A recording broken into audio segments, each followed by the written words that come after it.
Olá pessoal, tudo bem? Bom, primeiro eu queria dizer para vocês, pessoal de casa, que tudo que eu vou falar aqui sobre esse assunto, que é um assunto extenso e polêmico, eu estou falando sempre sobre a minha experiência, sobre como eu penso e que jeito que eu desenvolvo isso. Então eu vou falar um pouco para vocês aí de casa sobre improvisação. Bastante gente sempre me pergunta qual é o caminho que eu faço para improvisar, como funciona a harmonia, escala, acorde, frases.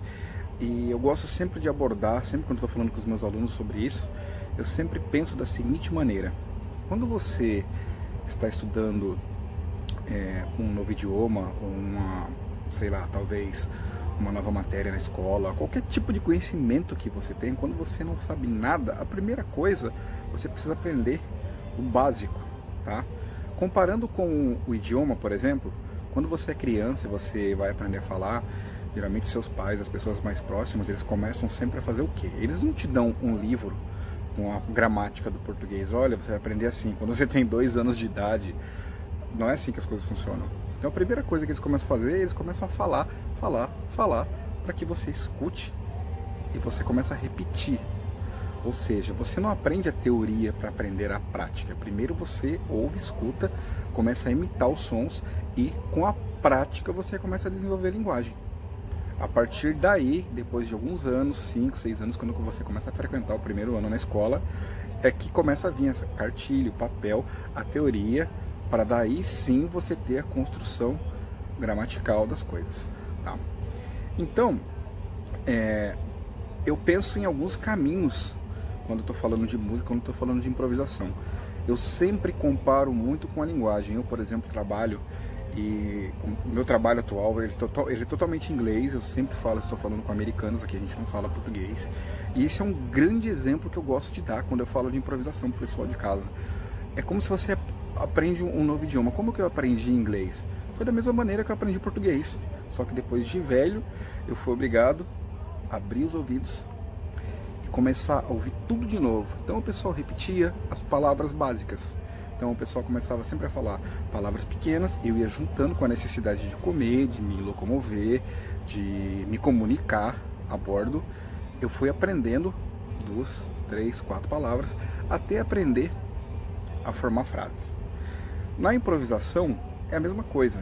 Você primeiro precisa das ferramentas básicas para entender a improvisação. Falando da parte aqui da estrutura, né? Falando para você aí de casa de como você consegue adquirir essas ferramentas, tá?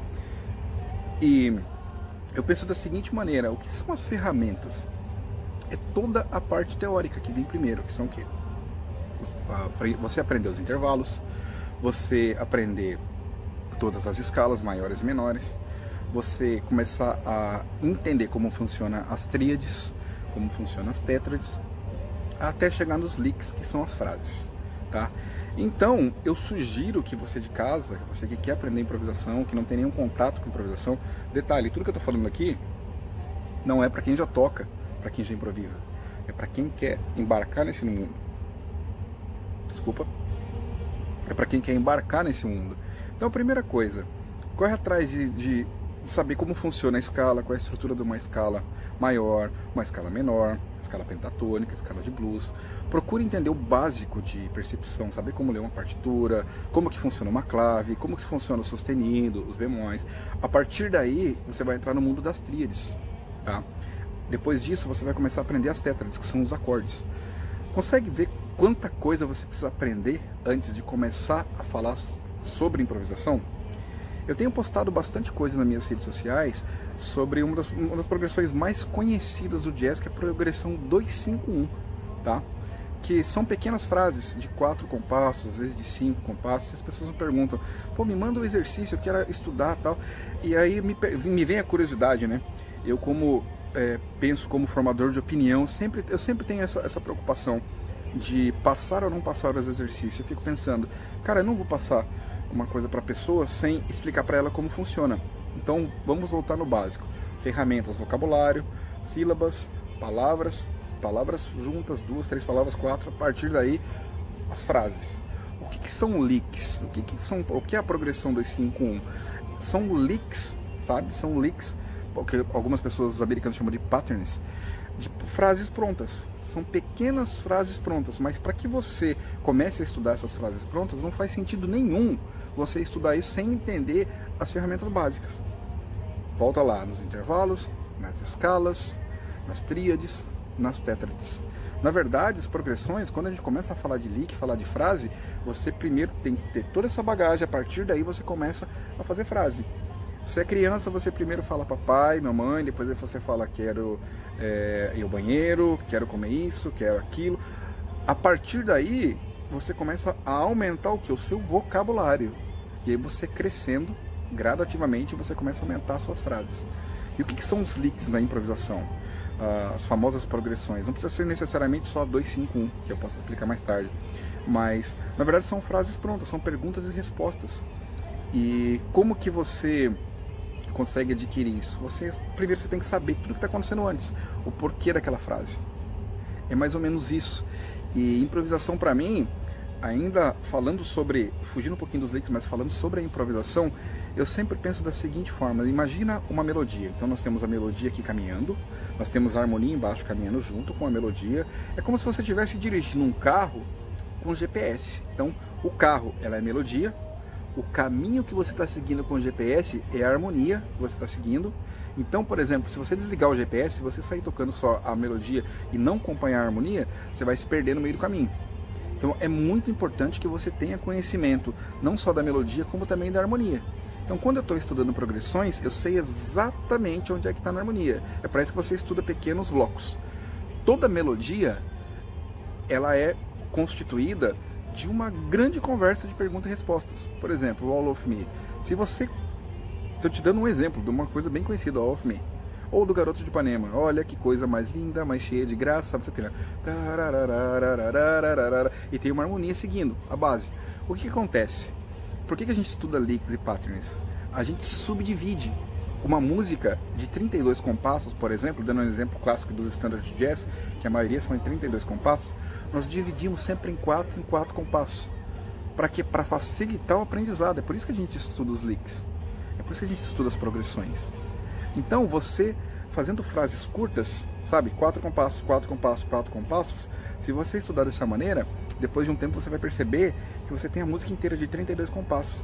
Então não tem porquê, por exemplo, você estudar uma progressão ou uma frase de 32 compassos o tempo todo, porque o seu cérebro ele não vai assimilar. Então o que a gente faz? Step by step. O que é o step by step? É um pedaço de cada vez. É como se você estivesse dirigindo à noite. Você sabe onde você quer chegar, você está com o farol ligado. Esse exemplo é muito bacana. E o que acontece? Você só consegue enxergar os próximos 40, 50 metros.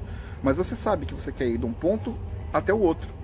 Você estudar improvisação é mais ou menos isso.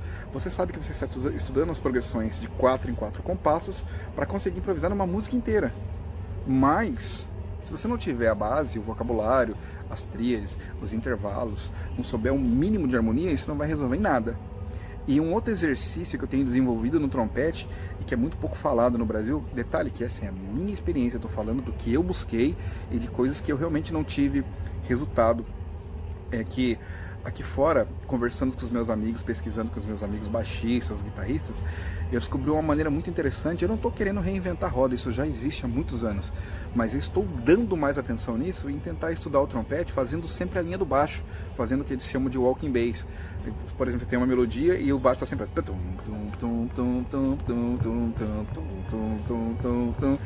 Isso é muito legal, você estudar isso no trompete, porque você consegue fazer o quê? A harmonia, ela é feita em blocos, né? A cada compasso, falando de uma melodia básica, você tem um acorde mudando a cada compasso, né? Nas várias progressões constituídas. O que você faz quando a harmonia, geralmente a melodia está aqui, né? E a harmonia, eu sempre enxergo a harmonia como um bloco, assim, né? Como vários blocos. O que você faz quando você começa a estudar harmonia pensando como um baixo, no trompete, em qualquer instrumento de sopro? A harmonia está assim, ela faz isso, ó. Então o que você faz? Você liga um acorde no outro na horizontal. E geralmente nós instrumentistas de sopros, a gente não tem essa linha de raciocínio. A gente olha um acorde assim, né? Por exemplo, do Mi, Sol, Si bemol, um Dó com 7, tá? E caindo, por exemplo, para um Fala, Do, Mi. Quando você toca, você pensa em catar uma das notas automaticamente, visualmente é feio, você não consegue conectar com a próxima acorde. Uma vez que você deita a harmonia, que eu chamo caminhando sobre o baixo, walking bass para instrumento de sopro, inclusive eu tenho esses exercícios num curso que eu vou lançar em breve, não quero falar muito do curso, mas vamos voltar para o nosso foco. É muito interessante que você começa a pensar como um baixista, então você não se perde nunca, sabe? Básica, pensando em tônica, terça, em quinta, só pensando nas tríades, as tríades estão aqui, você faz isso aqui, ó, tá? Você cai para frente, ou seja, você faz uma linha, você começa a fazer uma outra melodia, tá? Sobre a harmonia. Então é como se você estivesse fazendo uma outra melodia básica, que é o que o baixista faz, uma coisa muito comum, e que nós instrumentistas de sopro, nós pensamos muito pouco nisso.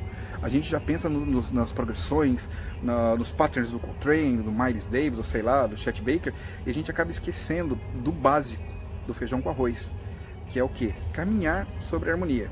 Esse é um outro caminho. E uma outra coisa que eu também acho que é muito legal você estudar de improvisação, isso eu acho muito interessante mesmo, é você sempre pensar na harmonia, pensando nos acordes com sétima, nos tetraacordes, eu sempre penso, isso é uma outra dica, como se fosse garfos, sabe? Um garfo de 4 dentes aqui, com outro acorde aqui. Como ligar um acorde ao outro? Então são garfos, né? Um primeiro aqui, outro aqui. Como ligar? Geralmente eles estão assim, né? Por quê? Porque são acordes diferentes, as notas